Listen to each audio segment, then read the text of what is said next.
Tabarakallazi biyadihil mulku va huva ala kulli shay'in qodir. Kim yodlagan shu surani? Bir sanavli eslading. Ko'pmisiz?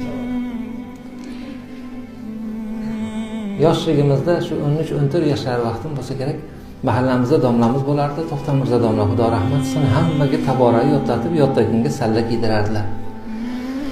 Keyin bir hadis sharif o'qidim. Payg'ambarimiz alayhisalom aytgan ekanlar: kim sura-i taborakni yodlagan bo'lsa, qiyomat kuni shofiy bo'ladi deydi. Eslayveraman, shu taborakallazini o'qisam, domlamizni eslayveraman, Xudo rahmat qilsin. Shu bizga shu surani yodlatib qo'ygan ekan. Taborak surasini yodlamaganlar alam qilsin sizlarga.